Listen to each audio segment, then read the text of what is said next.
Chris Petri here. Hey, welcome everybody. We're going to actually have a wonderful time today. We're going to create this wonderful shore house along the beautiful ocean side. We're going to cover the design principles that we use to create this pattern of our subject matter sitting in a particular place on our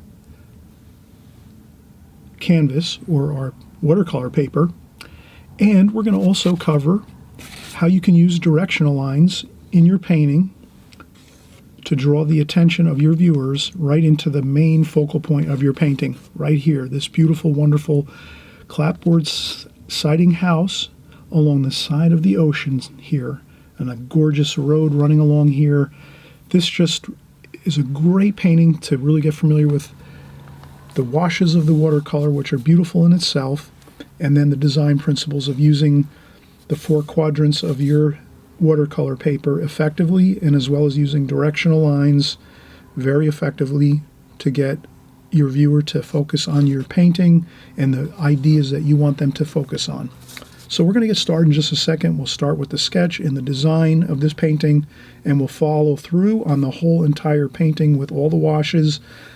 We explain everything here, soup to nuts, on colors, the way we're going to create this painting from the sky, the foreground washes, the ocean, and of course we're going to start with the house and how you can create all these beautiful techniques and methods of painting in watercolor very simply by just following the step-by-step process. So we'll be right back and we'll cover everything here. Enjoy, have a great time with this. Anyone can do this painting, whether you're a beginner, intermediate, or you've been painting for 10 years. It doesn't matter. You can do this painting. It's just following the steps, following the process, and you'll have it. Okay, we'll start out in just a second with the overall design and pencil drawing first, and then the painting.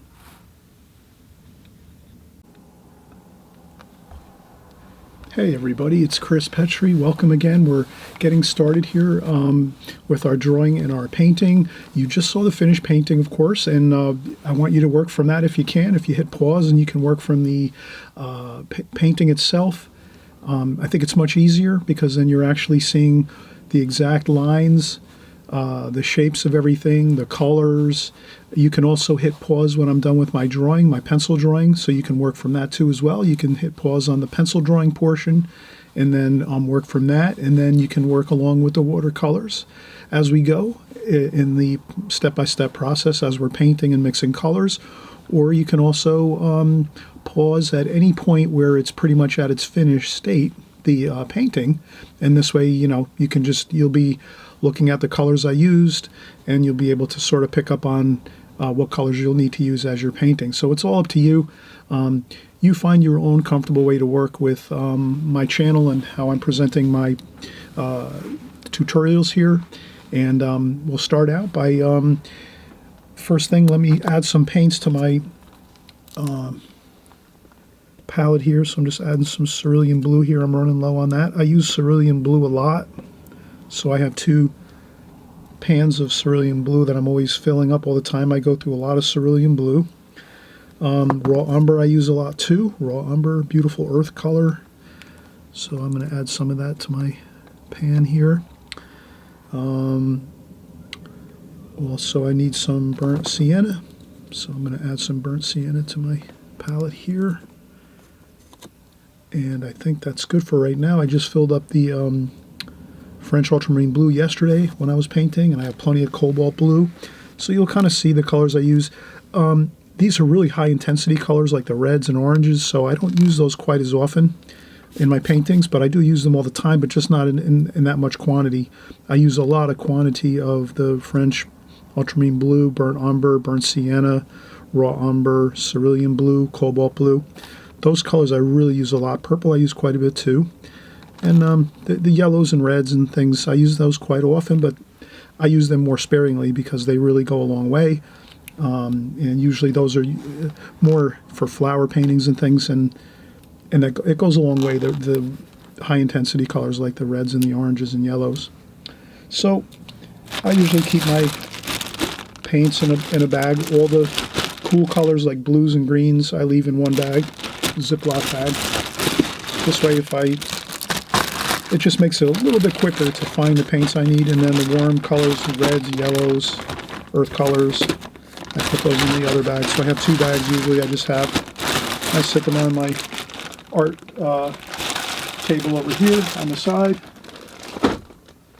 and those are ready to go anytime I need to recharge the palette.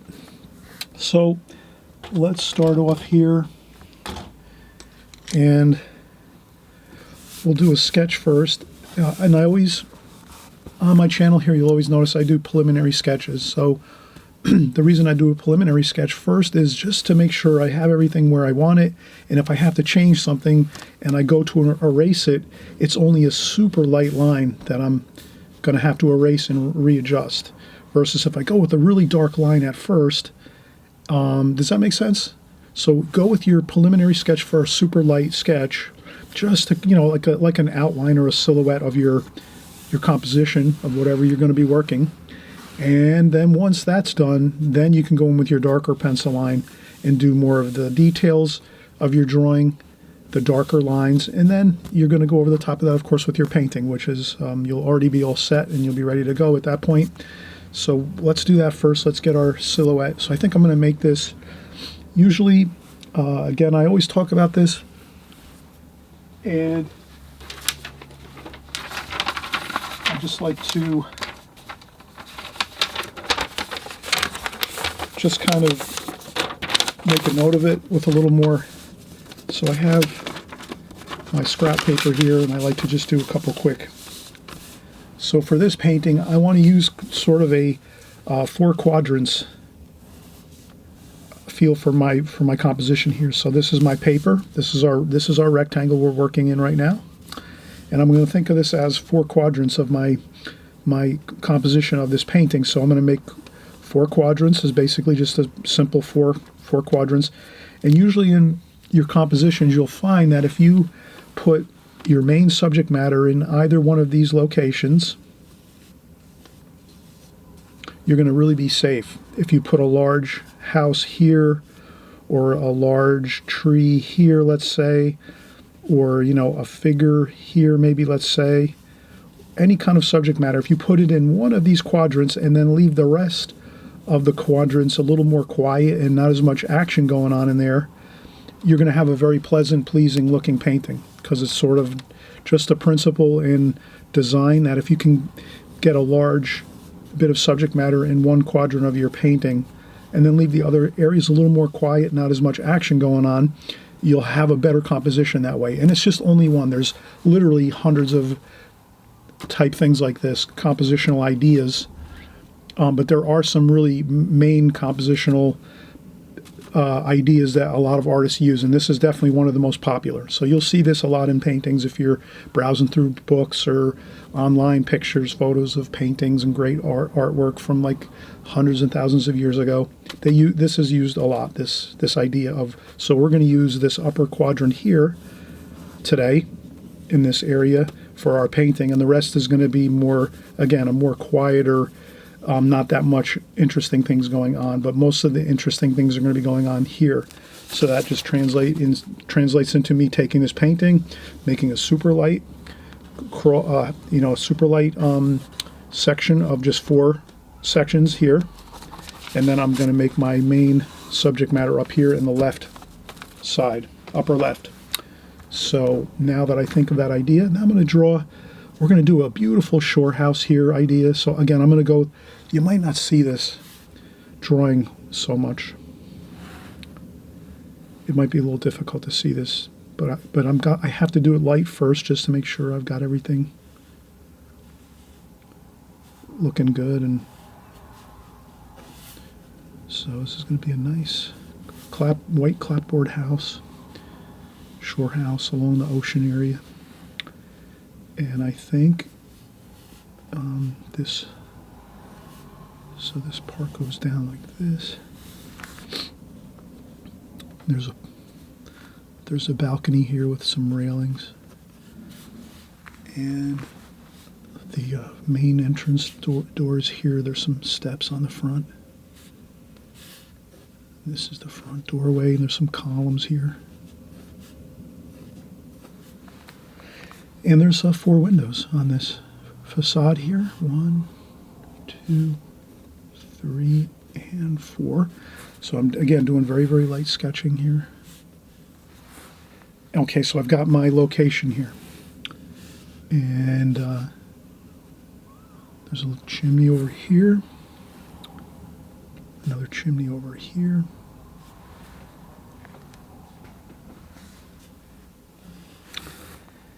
And again, since we did a light sketch, we can erase things a little bit if we want. We can rearrange things.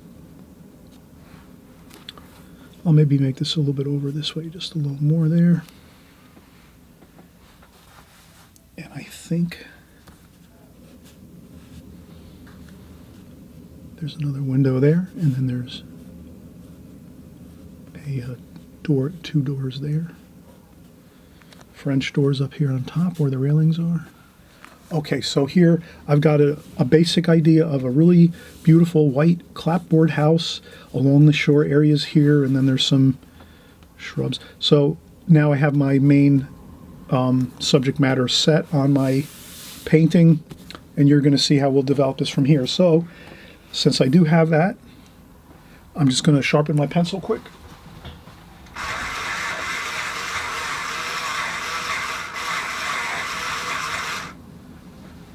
And now we'll go in and we'll do our pencil sketch. So I'm going to do the final drawing now.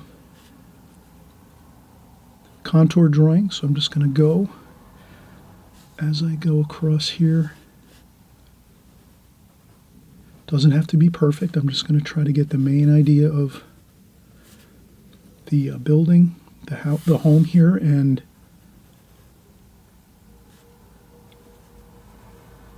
you'll see the lines I'm drawing. There's some windows and a door here. Doesn't have to be perfect. Just want to get the basic idea of things. This is the balcony with some railings and the front doorway here. And we have some stairs like that. And again, you can do it more sketchy looking like this if you want. That works too. You know, you don't have to maybe have your lines all flowing together. I tend to enjoy this type of drawing more with everything's flowing as I'm going. But you can also do more of a get some lines in there. 1, 2. Those are the columns. A window. 1, 2, 3, 4 for the windows. Or you can do more of a connecting them all together, doing more of a contour drawing, or like I said, you can do the sketch method of just kind of sketching things out approximately, because we're going to paint over this. Don't forget that. We're painting over the top of this, so we're not getting too critical, but that's the main idea. That's the house here, and there's some more bushes over here, and another bush over here like so. And you can see these are basic shapes, like a round shape up here for this bush. This bush here is more of a square shape. This one's more of a round shape here. And there's another bush over here. So that looks good. Everything is looking pretty. And there's another bush over here. Like so. And I think this looks really good. We will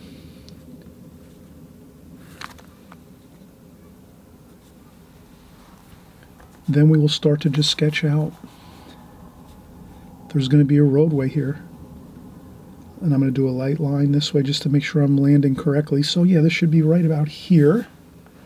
So I'm going to do a really interesting, we're going to do a really strong composition of really fast moving lines in this painting. So you can kind of see if you have a long flowing line like this coming out to the front of your painting, that's really going to create like a zooming effect going into the painting, and that can really be powerful. So we're going to use that idea here of using a powerful, fast line like this going into the painting. And we're going to use some brushwork too with our paints to make everything look fast moving. It can be an exciting technique to use when you're doing your paintings. And so here I'm going to do another line out here. So this is like a roadway going into where the home is here, maybe like a long driveway, or it could be a roadway running along the along this here. This might be a road that leads to the house, like a road driving by. And there's some hills over here. And that could be the ocean over here, so we can make some ocean over here. Let's make our ocean over here like this. That'll be our blue ocean over here. And then we're going to have some more lines this way, maybe a dark, maybe there's some, we'll use some good strong dark color over here to give us a good strong line and directional line going into the painting here. So this whole painting is sort of like a real fun, exciting composition of using strong lines, angular lines going into the subject matter where the house is here. And then we have, we could just darken these up a bit. These are going to be dark here, just so we know. We'll shade in some of the areas that we know we're going to put some dark washes, so we just remember that. And then we will have the ocean here. There will be some mountainous areas in the further distance here, going down toward the ocean area. And then maybe we'll have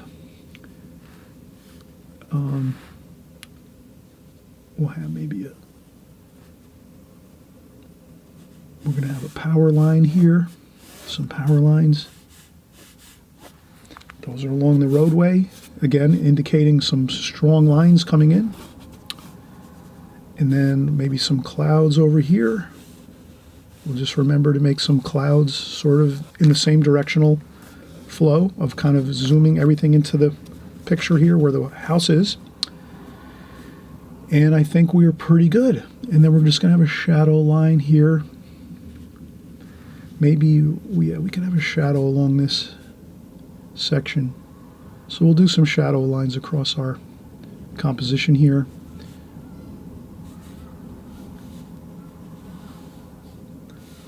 And that should be good. And then some shingles up here on the roof. And we have our chimneys over here. And I think that's good. The rest we're going to do with our paint.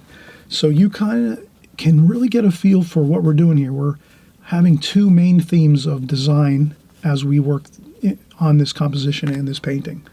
So the main theme we said at first is when we start out, we're looking to get that, taking our painting and breaking it into 4 divisions, like so, and then using one area, this area up here, with our house to make an interesting composition of the main theme is here in this one quadrant, this upper left quadrant, and the rest of these quadrants here are a little more quiet. They've got some road and some bushes, and we'll make a field in the front here and some clouds and sky, and then there's some water over here, some ocean over here, and some mountains over here a little bit.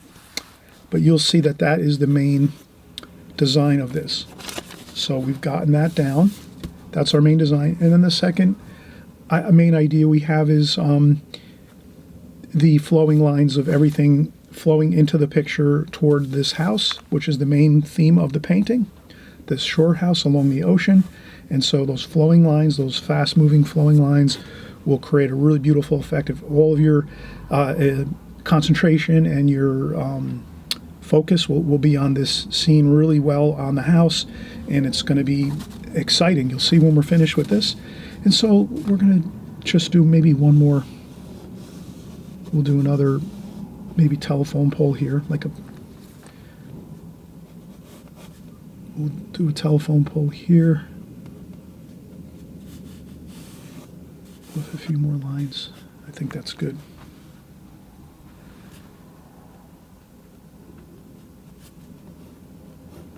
Like that. And I think that's fine. And then we're going to do some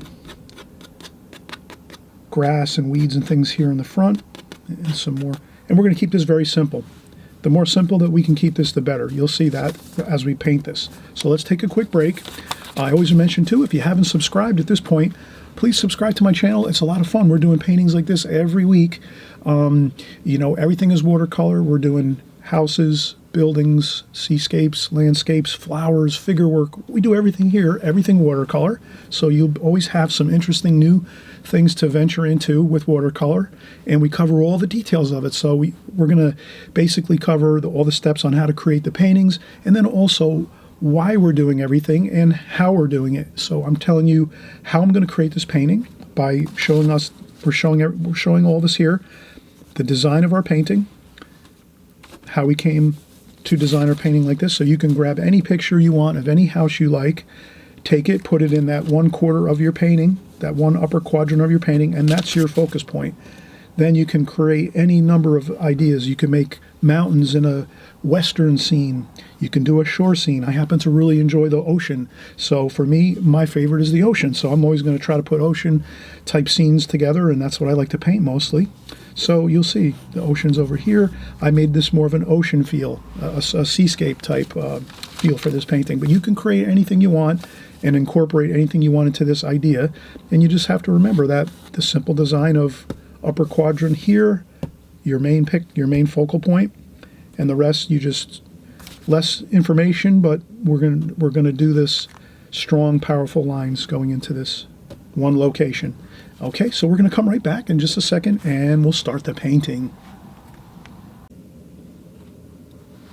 Okay, we are back and we're actually gonna get started here on our painting portion of this painting here. We're doing a beautiful shore house, a white clapboard shore house along the ocean side here. We're having a road, beautiful road coming through here, and some grass and some sandy fields here in front of the house, and we're going to have some distant mountains over here. And let me just add some more mountains areas back here, just some rolling hills or whatever, nothing too, just to have something back there, because we do have this flow of the mountains going this way down into the shore area with the ocean over here on the right hand side.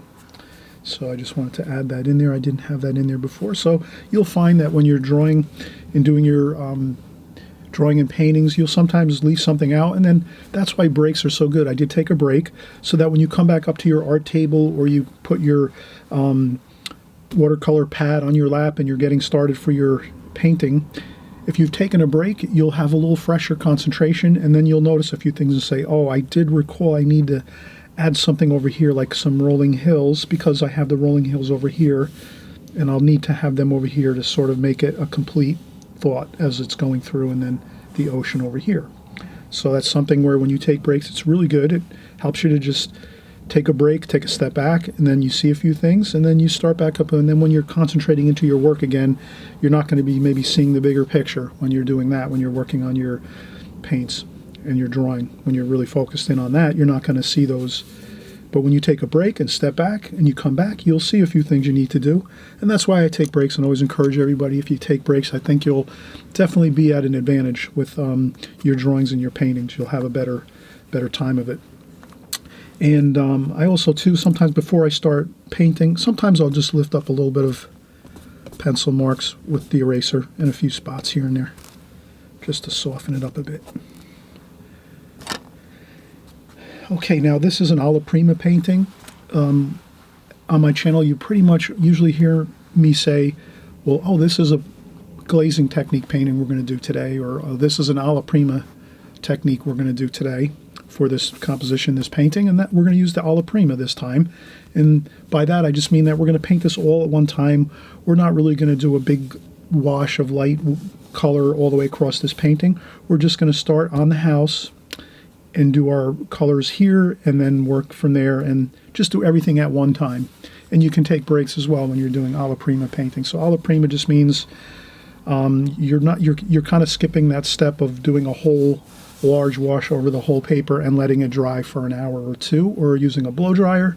Alla prima, you can just start painting, and you just work through your painting as you go all the way through until you're finished. And of course, you can take hours to do it, or you can take days. You can paint the house one day and then come back and do the bushes and the mountains the next day, and then you can come back another day and do the grass in the front of the house and the road. You know, you can break it up as much as you want. Work on it as much or as little as you want. Here we're going to try to go, I'm going to try to use this one brush for the entire painting, and this is a number 12, round brush, a number 12 round watercolor brush. And it's a Kolinsky Sable brush. And it's a Da Vinci brand. So I'm going to try to do everything with this one brush to make things simple. And sometimes if you use just one brush, it kind of brings a unity to the painting versus using all different styles and sizes of brushes. If we use one brush for the entire painting. So I'm going to mix French ultramarine blue, burnt umber, burnt sienna,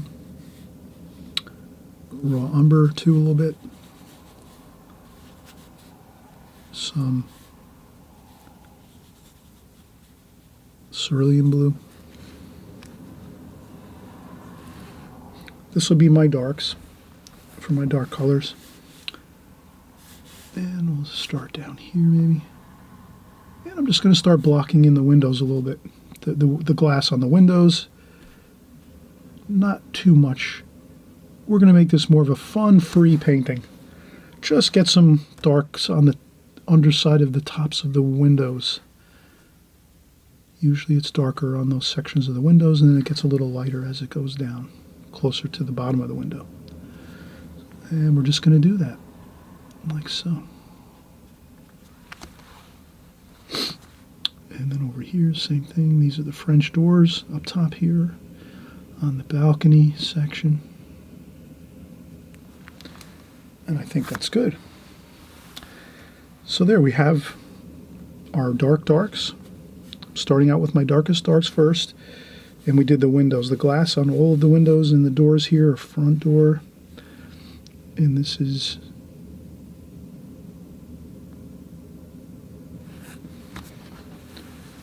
French doors, front entry door, and we have our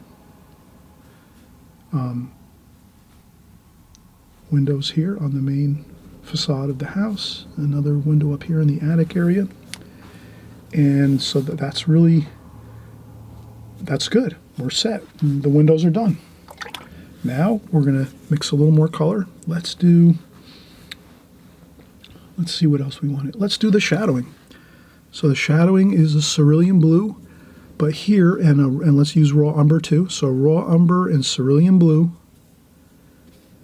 Now the key with this is we want to make it warm and cool. A little bit of cobalt blue too, maybe. Yeah, better.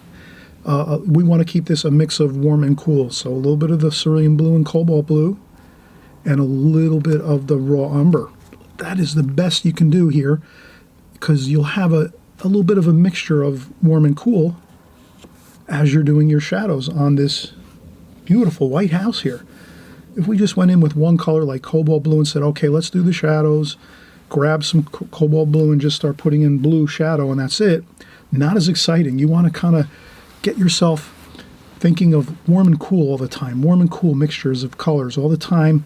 It's going to make it look so much better. It tantalizes the viewer's eyes, and it'll tantalize our eyes too, because we're going to enjoy our paintings and what we're doing here. And then if someone else is going to look at your paintings, they're going to be excited too and realize that you did some extra effort and put some interesting colors other than just one or two colors in your painting.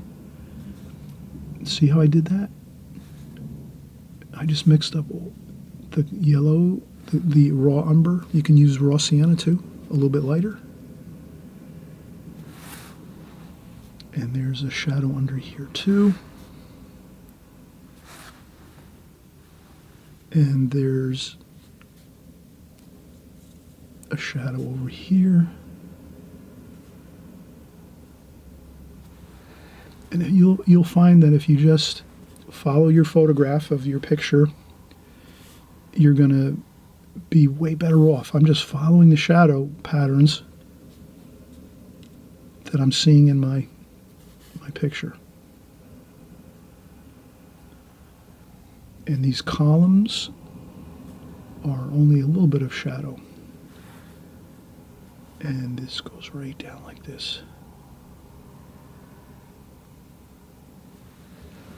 And that's our shadow patterns. Can you see that? Can you see that shadow pattern?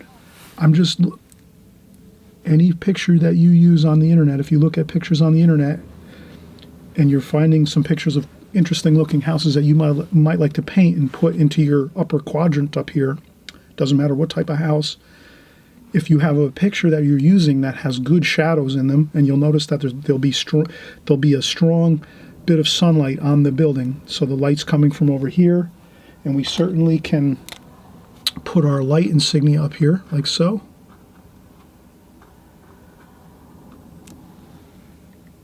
That's where our light's coming from, the upper left, this way, and that's casting those beautiful shadows under here, all the way across. And under the peak here, and under the eaves of the roof over here. So, and this will dry lighter too, don't forget. When you put this wash on, even though it looks pretty dark here, it's going to lighten up quite a bit. You'll notice that. So let's continue on here. Let's go with some more green. So I'm going to use this mixing well, the same one I used for the other colors. That's okay. We're going to mix up some greens, sap green here, olive green, maybe some French ultramarine blue, just to darken it up a little bit with some burnt umber. Like that. And let's do our bushes. And this is where we have some extra fun. Our bushes here.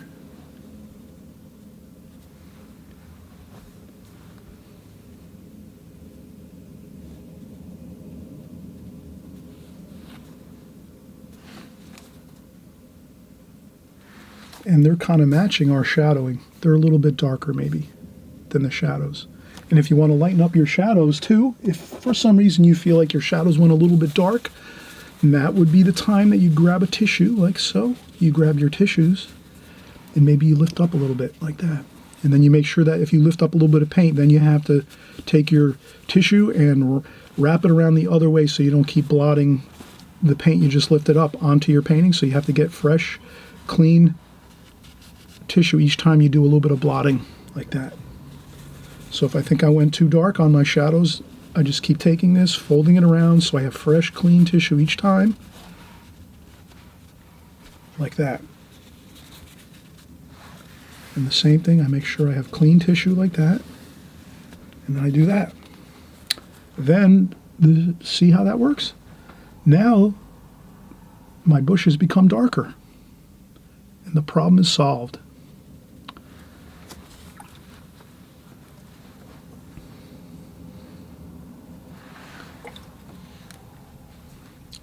You can make your bushes a little bit lighter. You add a little bit of yellow to that.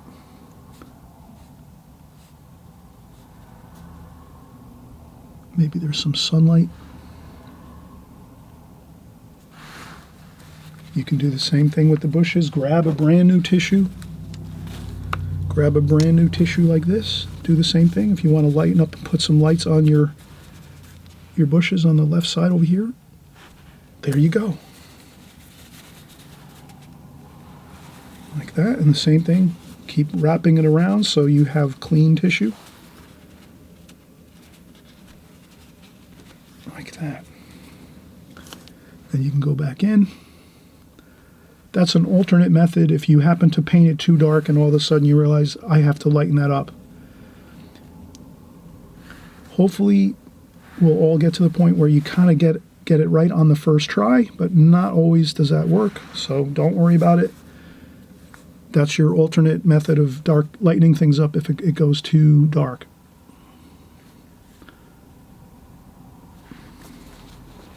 Okay, so that's good. We have the house pretty much completed here. A shadow under the stairs here. Like that. And then we have the columns. You can always add a little bit of shadow. And you can also add some very light lines like that. You could make this house stucco if you want. And so instead of putting lines like this, like I'm doing here,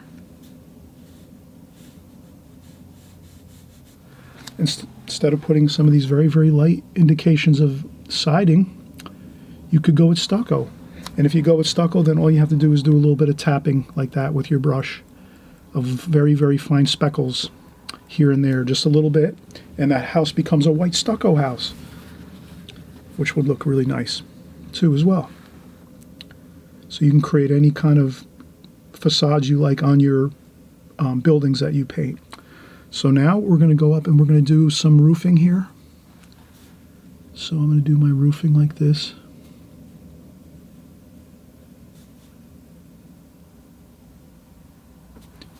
And I leave a little bit of white for the trim on the top of the roof area. Then let's go in and we'll get some cadmium red,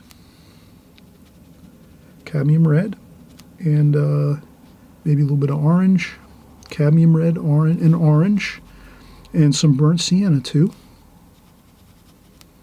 A little bit of burnt umber, and then a little bit of cerulean blue. And this way we can make our chimneys here.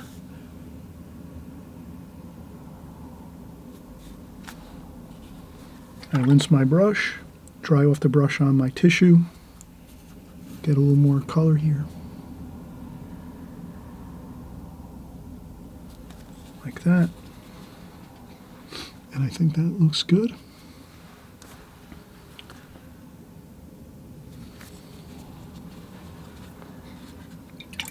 And then we have our, and we're keeping this simple. We're not going tremendous details. That's good. We're finished now with the house. Everything looks good. This is a perfect time to take a break, everybody. Perfect time to take a break. And we're going to start to wrap things up here with the sky in the foreground and the ocean over here. So we're in really great shape. Once you get this house, your house completed here, when you're creating your house here and you're doing all your details for that, that'll be fine. We could do a few more, maybe a little bit. There's a little bit of shadows under there, like that. These go a long way if you do these small little details, like those are the bottoms of the windows, where the sills are of the windows. Sometimes they have a little bit of shadow. Also, there tends to be a little bit of a shadow extending beyond the top of the windows where the window trim is on the tops of the windows. So you can kind of get that too a little bit beyond the tops, and that looks better. Okay, let's take a break and we'll start working on the sky, ocean, and foreground next.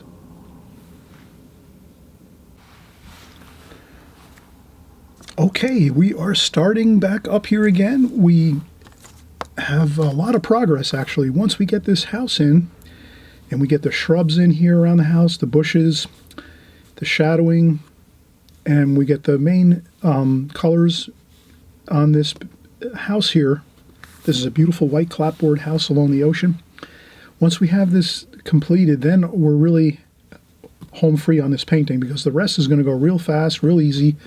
So this is where you're going to do most of your work. This is going to be the most challenging part for you, is getting that house. And you can change around this to any style house you want, or you can change it, and you might not make it a house. You could make it something else. You can create your own ideas, find something else you might want to put here. I mean, it could be a lot of things. It could be a small stand or something like that, like a fruit stand, or like some groceries or fruit stand alongside the road, along the shore. It could be anything you want. You could create your own ideas.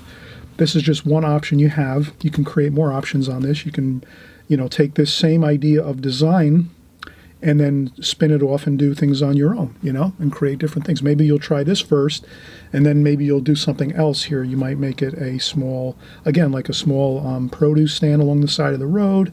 You can find pictures of that online, so on and so forth. So let's keep going here. Again, I'm going to try to use my same brush, a number 12 round watercolor brush, just so I can kind of keep the same. I think if you keep the same brush throughout your entire painting, it does add to more of a unified look to your painting, versus if you're using 3 or 4 different style brushes. That can sometimes look a little bit unpleasant. So you'll find a lot of the professional artists out there, they'll tend to use 1 or 2 brushes, usually style brushes. So they might use like a round and a square brush or a flat brush. That might be the only two they use. Or they might use a round brush and like a mop brush. So a mop brush like this. So, you know, you might have a mop brush and a round brush. And a mop brush is similar to a round brush actually, just larger, holds a lot more water. So, but for this one, we'll try to just use this number 12, see what we can do. I think the first thing I'll do is I'll do the ocean over here. So a great ocean color is always cobalt blue.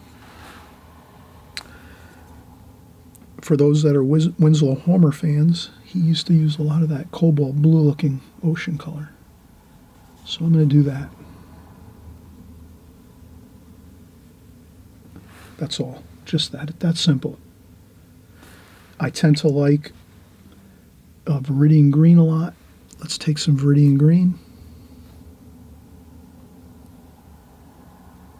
That was a little bit of... Now's my time. I'm going to change my water out over here on the side. So I'll tend to change out my water occasionally. Now's the time I'll change it because I want to use some of those really nice subtle greens now for the water. So I'm going to go in there and get my Viridian green. As you can see here, my Viridian green is, I need to add some in there, I think. But this will do. And look at how great that looks.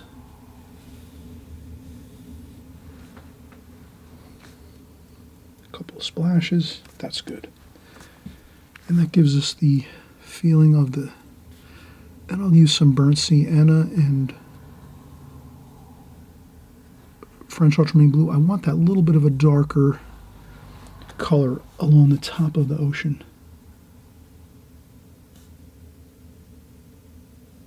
I always like to do that, add that little bit of a darker touch on the top of the ocean there. Like that. That looks good. Now, let's do some of the mountains here. So we can use some of that green we were using before, and then some of this too, some of that blue we just were working along with that. We want to make the distant mountains a cool color with some warm in there too.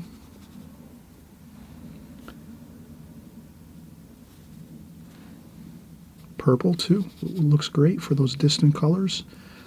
Cooler, warmish, cool feeling, that there.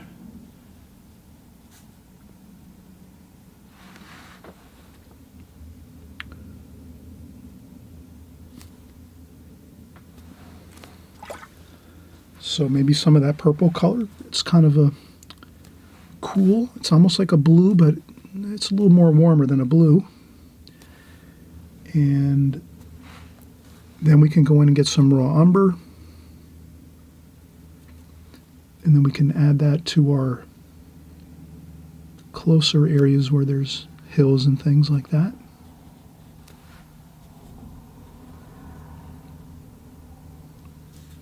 And the same here.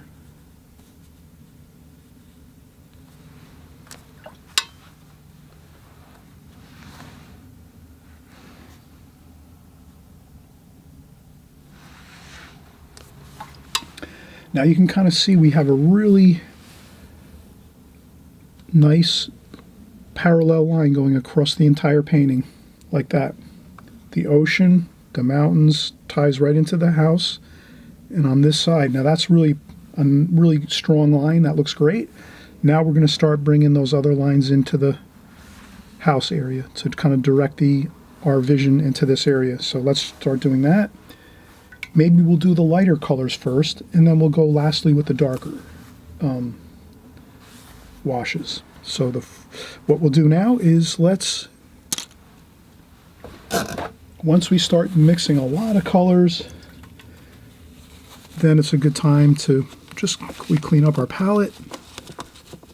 We don't want to keep doing colors upon colors and not take a break, and we can just tidy up our palette a bit. That should be fine.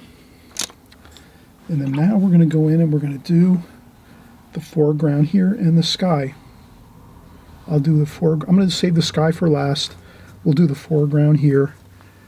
That's going to be raw umber, cerulean blue,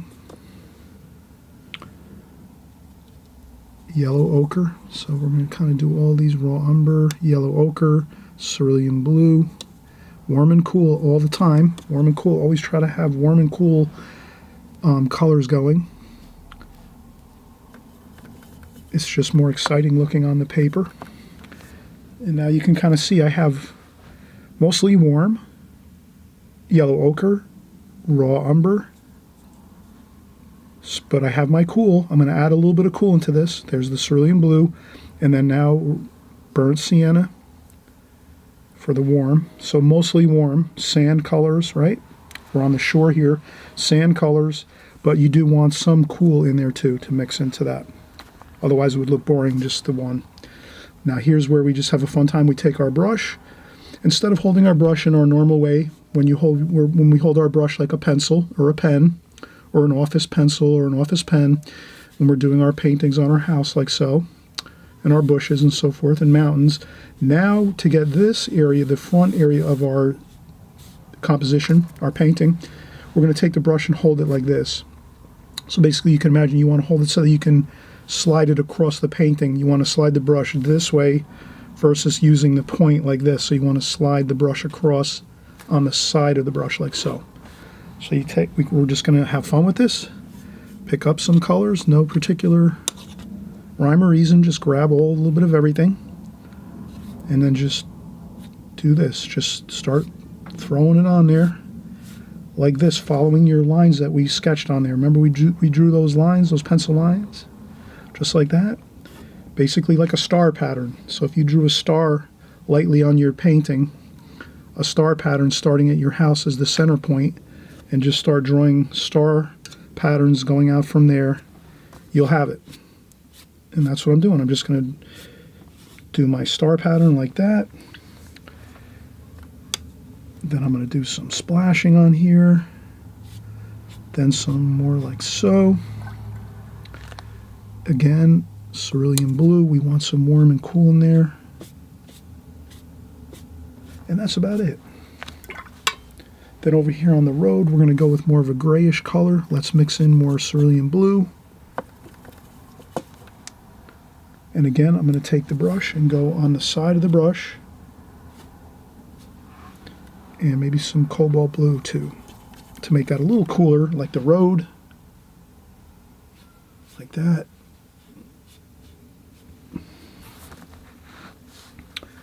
And we're going to do more to this, as you'll see.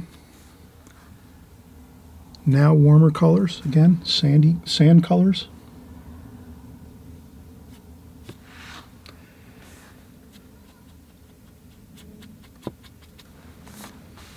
Good. That's all you need to do. Trust me, that's all you need to do. We're going to go over this too. We're going to do some darker lines on top of this. We're going to do some some weeds and some grass and a couple details right here in the foreground. So this is sort of like your backdrop right now. We're going to do more to this, but this is all you need for right now, is that really powerful holding your brush on the side and getting in some really just good powerful lines going in toward the house. And you want to have those broken bits of watercolor paper in there. You don't want to cover the whole paper with paint. You definitely want to leave a lot of those whites in there. Can you see all those whites? Can you see the white bits of paper? That's always good to have that. That's going to feel like light in the paper and in the painting, like some light shimmering on the ground here in the front of the painting. So let's leave some of those whites there, like so. Good. Now let's work on the sky. Now to do the sky, let's take another quick bit of paper towel and let's tidy up our palette one more time. Again, when you're doing these light washes, remember, when you're doing very light washes like sky washes and water, things like that, you have to keep your palette clean so you have clean colors. Does that make sense? Because you're really going to see it because it's a light wash, so anything is anything that gets mixed up in your paint, you're going to see that. Whereas if you're doing dark colors, you're not going to see mixtures. So if your paint gets a little mixed up here and there when you're doing your your dark areas, your dark bushes or your roof, some of your shadows, no problem. You don't have to worry about that. You can mix in any colors you want. No one's going to see it. But when you start doing these light washes like here and then up in our sky, you're going to notice that you have to kind of keep your palette a little more clean and get your colors more fresh and clean looking with less muddiness to them. So that's when you really want to keep your palette clean, especially when you're doing light washes like sky washes. So let's get our sky wash ready, and we're going to use the same colors we used in the painting. We wouldn't start going into a different color right now. We're going to keep our same colors we've used throughout the painting. And cerulean blue is a great sky color. And then we can add a little bit of raw umber in there just to have a little bit of warm and cool in there. And then let's do the same thing with the sky. We'll make it a light sky.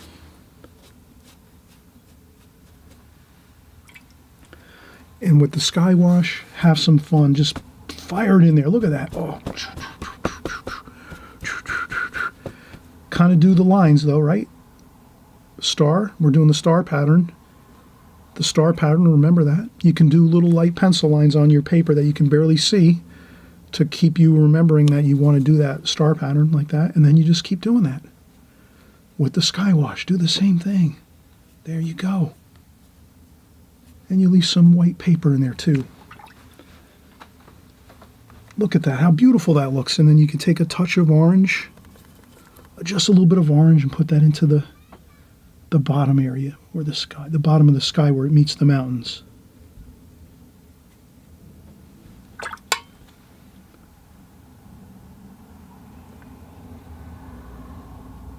Just a little tiny bit of cadmium orange along the horizon line will always look great in your paintings if you're doing skies.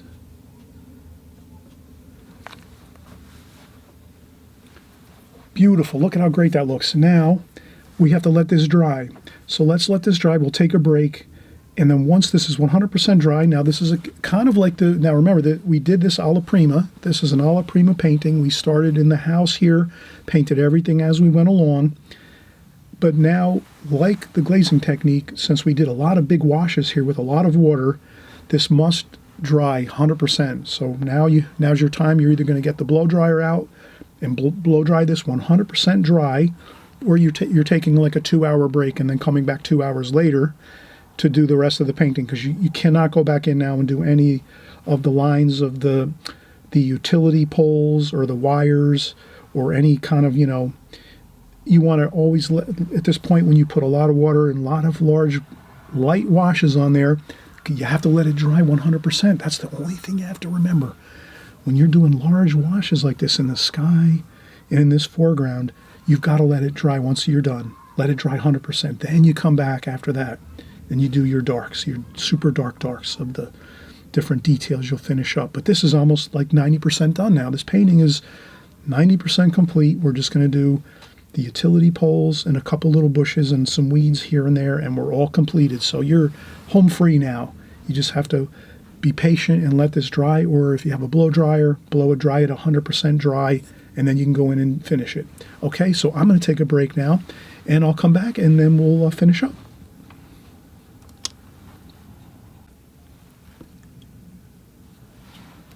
Okay, so we are finishing up here, and you can see I actually used the blow dryer here, and I just took about a couple minutes and did a blow drying of the entire sheet of my paper here to dry off that whole really large bit of wash that we did. Really lots of water and lots of paint. We did the sky and the foreground here with a lot of water, a lot of paint.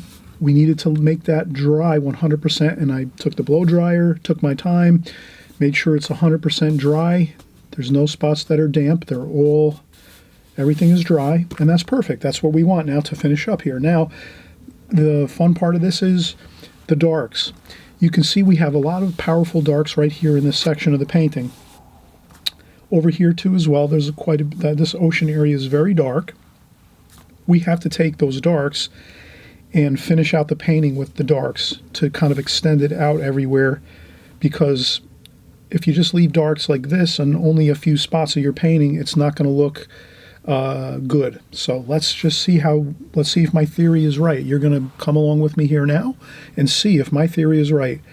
Is this painting looking good enough like this, or do we need to add some more darks? So let's ask that question. Can you see that? How this is all light except for over here and these darks here? You will be the judge when you see this, when we're complete. You'll see how it turns out. So we're going to go back in and get some more darks like we were doing before. Sap green, French ultramarine blue to get a nice dark here. Burnt umber, burnt sienna, French ultramarine blue, burnt umber, burnt sienna, French ultramarine blue, maybe a little bit of the cerulean blue too. Okay, and some sap green too. All right, let's take our brush again. Now, if you can see this is mostly straight paint, no water, and that's what you want for these darker washes now. So from this point on, once you blow dry your painting, and you blow dry all this super light sky wash you did, and this lighter foreground wash that you did, once you did all this, and now it's all dry, you've walked away for a couple hours, or the next day you come back and it's all dry, or if you use a blow dryer to speed up the process, you can do that too. Now you have it. You're not using any more large amounts of water. Now you're using straight paint. So you can see here, this is all straight paint. I haven't used any water at all. And that's what you want. You don't want to use any water at this point, only straight paint. Straight paint now. And this way you have control over those darks. Because if your dark paints, you start adding too much water to that, it'll become puddly and it won't look good. To have your darker washes, you have to have straight paint. So let's see how this works out. Let's go with, so there's like a hedge here.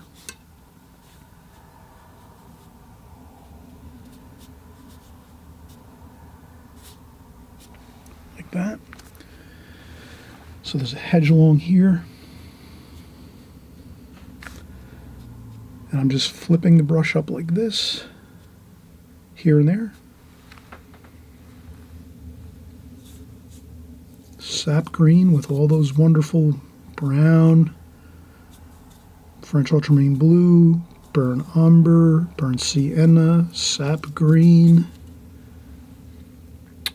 And we have, look at those darks, how great they look.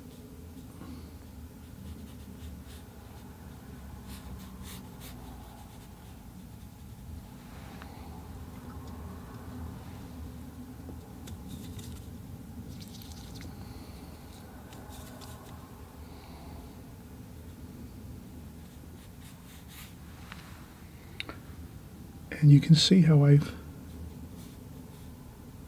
carefully using the darks here just to kind of get some like that. And now I did say let's kind of use, maybe this is the side over here with a little more dark there for the roadway. Now, this is the point where I will use an additional brush. I hope you don't mind if I use an additional brush. You'll see me use this brush often to do some beautiful weeds and grasses and things. So I use this is a Ron Ranson Hake brush by Cheap Joe's Art Stuff. You can get these at Cheap Joe's Art Supplies. He has a ton of art supplies on his website and great prices. I got these at his website, Cheap Joe's Art Stuff. I got 3 brushes just like this. This is the smallest one, or this is a medium. This is the medium. So there's a smaller version of this one and a larger, wider one. This one's perfect. I use this one all the time, the medium Hake brush. You take this brush, you dip it in a little bit of water, get it damp. Once you get the brush damp, then you just splay out the hairs like so.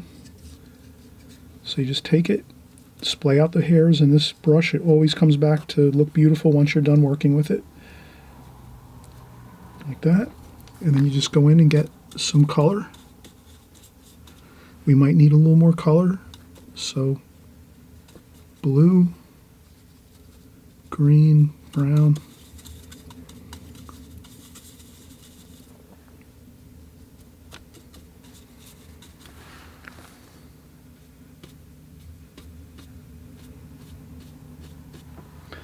Okay, this needs a little more water.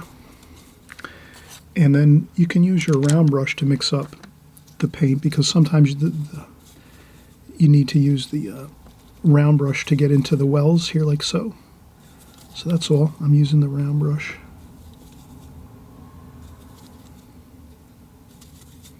Raw umber. I'm just making those earth tones, grass tones with the greens. A little bit of cerulean blue. And again, let's just mush all that paint in there.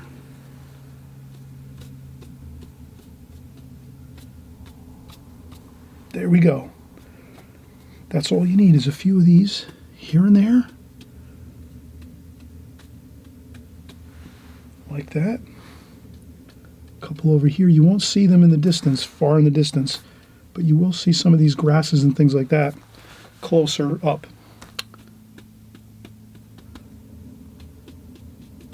Like that. Good. Okay, so that's the Hake brush.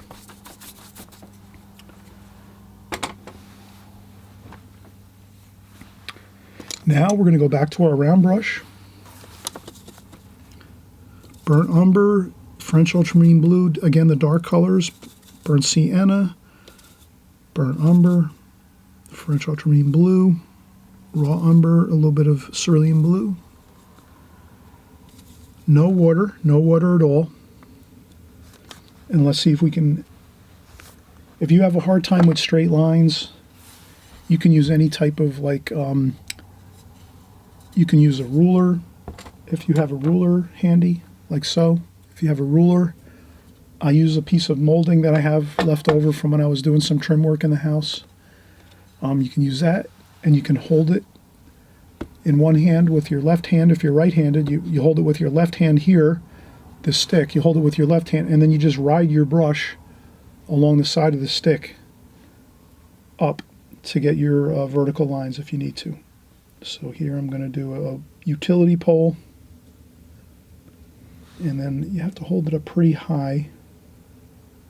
Or if it's not working that way, you can just go a little bit at a time, like so. So you can do a little bit of the pole at a time.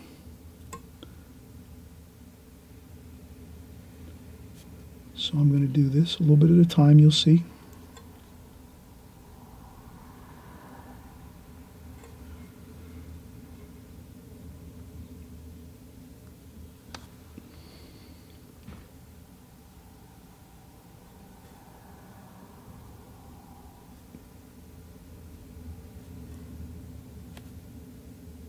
Like that. Doesn't have to be perfect. You can get away with imperfection when it comes to this. As long as it's somewhat straight, you're okay. You can also take two pieces of tape. If you're having a tremendously difficult time with straight lines, you could also take two pieces of tape and just like put them over the top of the paper,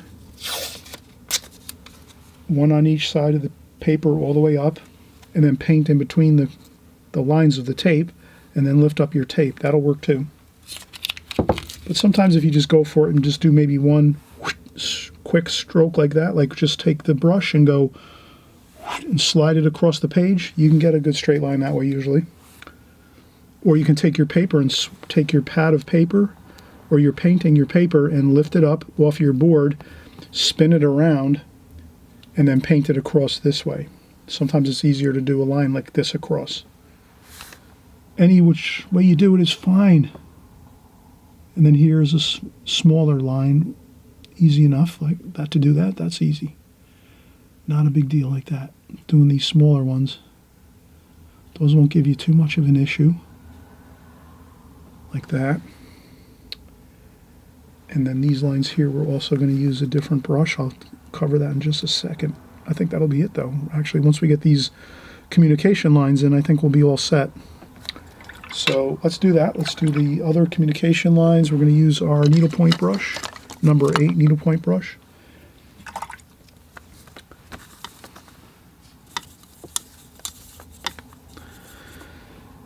So for this, we need a little bit more water. So you can kind of see there is a bit of decent water here, not too much water. There's quite a bit of dark paint in there.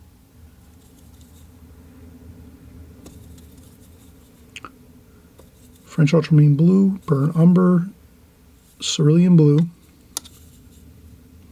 And then I take my needlepoint brush, load it up with lots of water and paint. You might need to dry off a little bit with your tissue. But if you're going to do these wires up here close by, you can load your brush up and you don't have to dry off your brush at all. And then you're just going to go up like this. Practice a few times. You do a couple practice runs. And then like that, like that, like this, like that.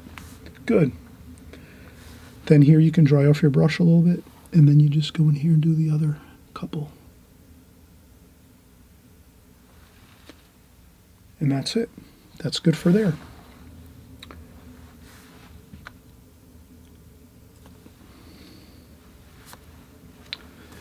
And you can put some pegs on these utility lines.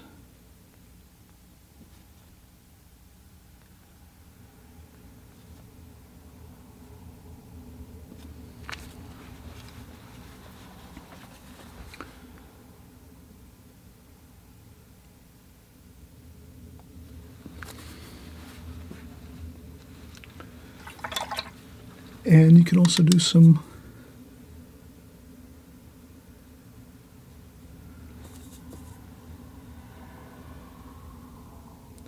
weeds, and you have them kind of wisping in the wind here. There's some wind. You'll have a feeling of wind and breezes along the shoreline here if you just do a couple.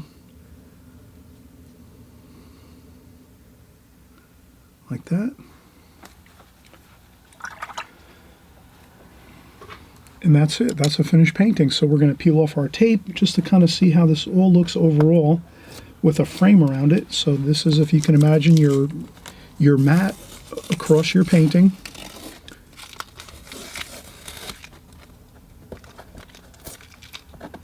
We're just going to remove our tape border.